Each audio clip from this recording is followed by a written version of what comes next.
I guess you pronounce it Konecny or something like that, Joe.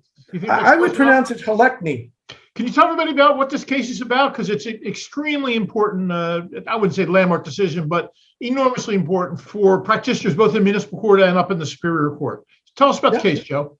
Sure. This is a case about a 2C40-26, where a man had been arrested for operating his motor vehicle while he was on suspension for a second DWI. I won't say second or subsequent. In this case, it was a second one, but that's all you need is a second one. Doesn't matter if it's your second or 14th. His lawyer went back and addressed his prior offenses, and he was able to secure a Laurick motion from one of the judges, the judge on his first conviction. And as we know, Laurick is a tool that an attorney can use. And the outcome, if you're successful, is that conviction will still stand, but it will not be able to be used to enhance imprisonment on any future offenses.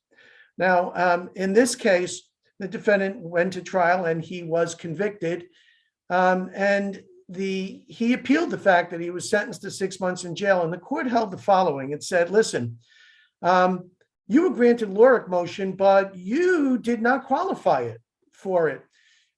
You went in on a on a PCR application. Then in the middle of the application, you amended it to a Laurick.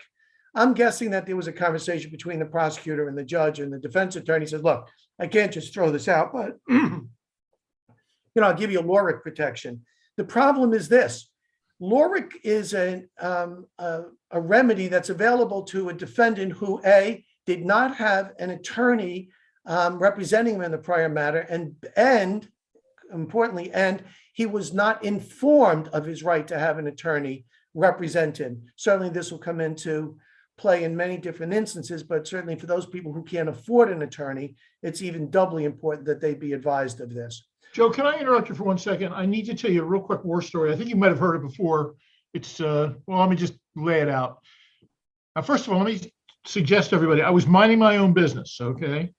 I had a client who came in, paid us, and it was a subsequent DWI down in the city of Trenton.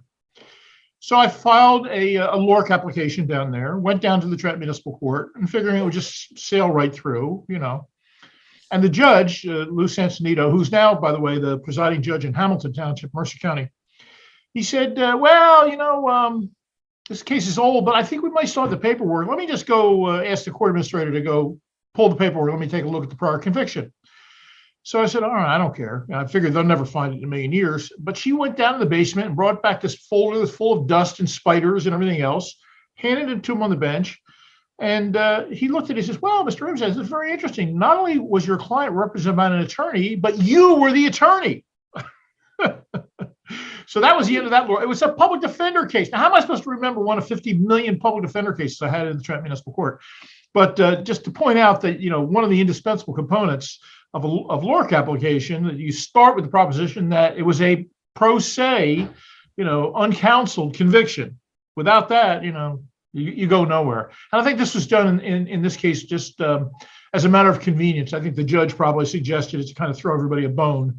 Nobody stopping to think you can't do it if the guy had an attorney. And I think he was represented by an attorney both times on both of his priors, right, Joe? He was represented by an attorney on both of them.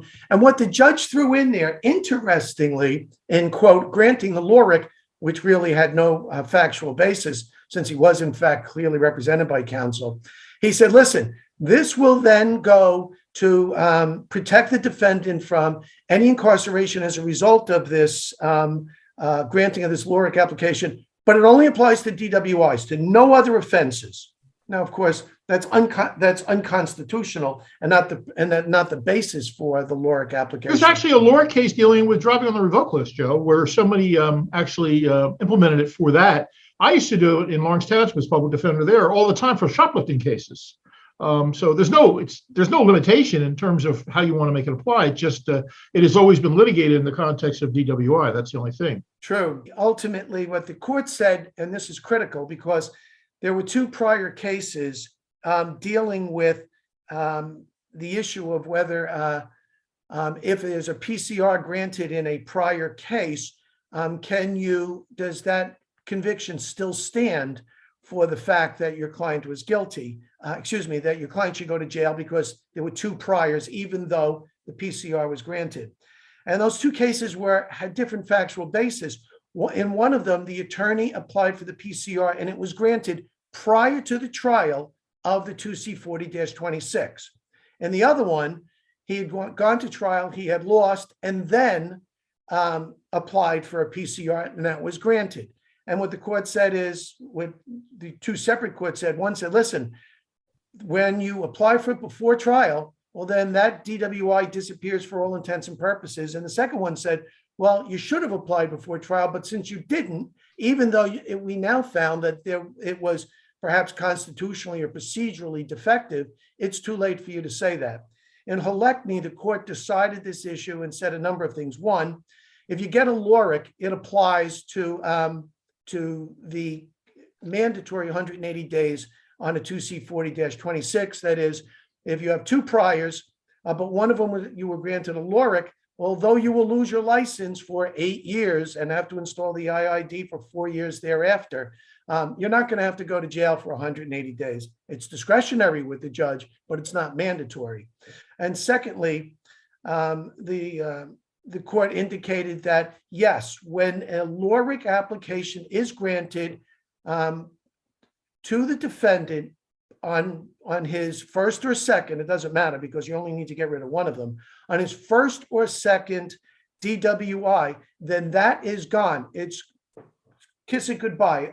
Houdini made it disappear. It does not count. And why? Because it shows that there was some defect in the proceedings, probably of a constitutional nature, for which the defendant should not have been convicted on that.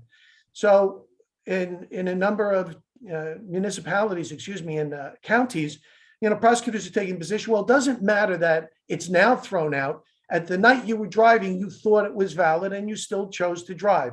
And the court said, no, that's not the way it goes. It's a bad conviction and it can't be used by you. It's taken off his motor vehicle abstract, and he now only has one prior conviction. And then unless you have something else to say, that 2C40-26 goes out the door. Joe, I want to do a recapitulation then of where we stand on this, and I'm going to ask you if I say anything you disagree with, let me know for the benefit of our viewers today. Let's start off with the rules of court.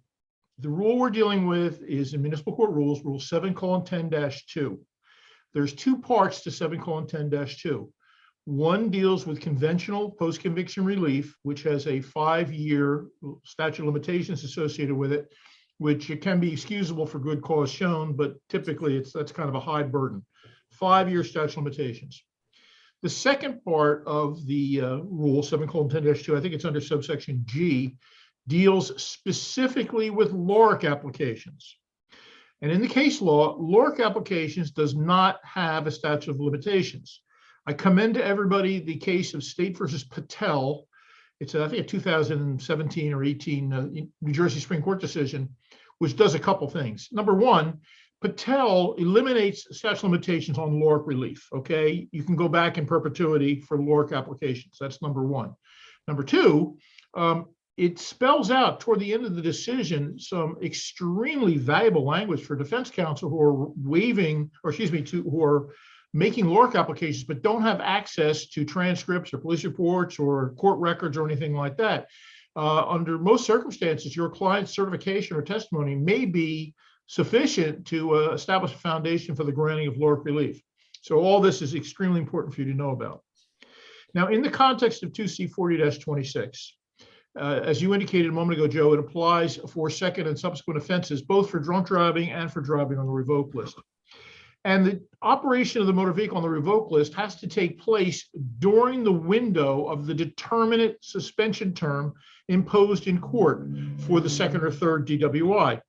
Now, we all know that, let's say you got a second offense, you're on the revoked list for, let's say, keep it easy, for 2 years, all right, for the sake of argument.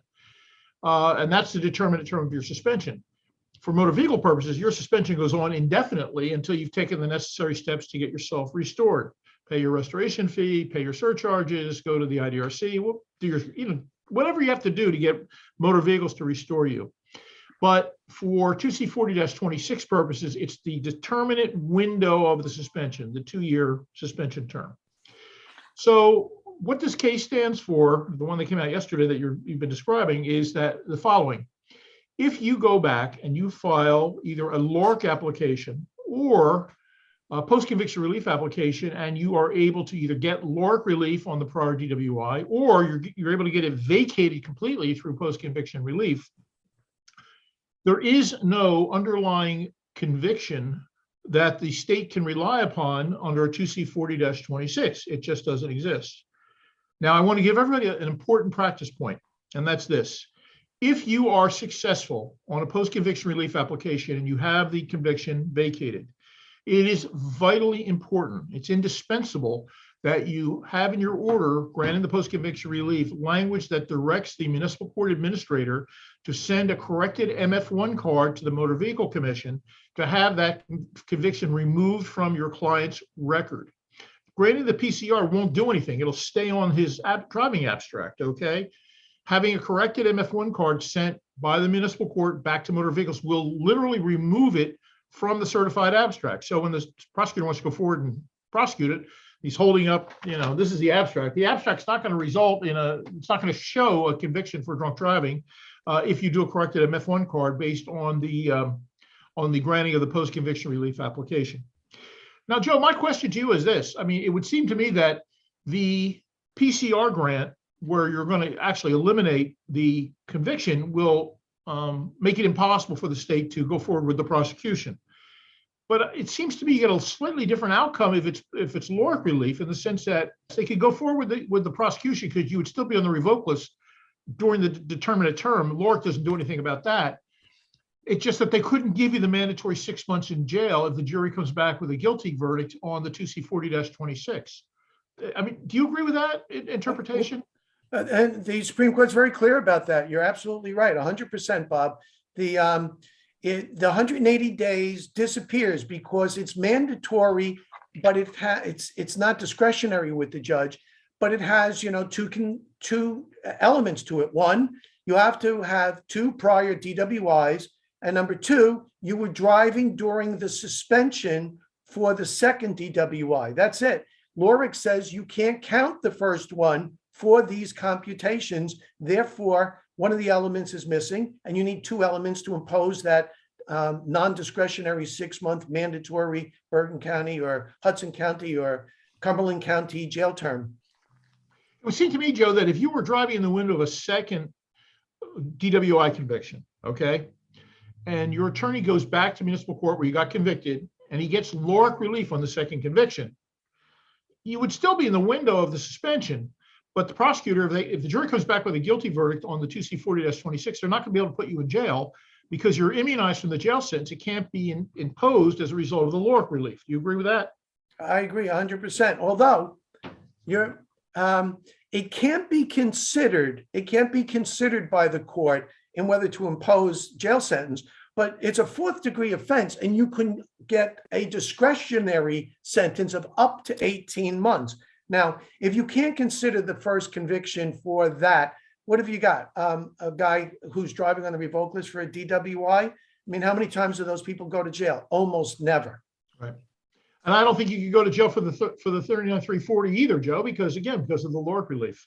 Yeah, that applies, and there have been a few cases where people argue that and were denied by courts by me. And I said, no, it doesn't matter. It's not limited to the same genre, okay? Just DWI cases, just because it arose out of DWI case.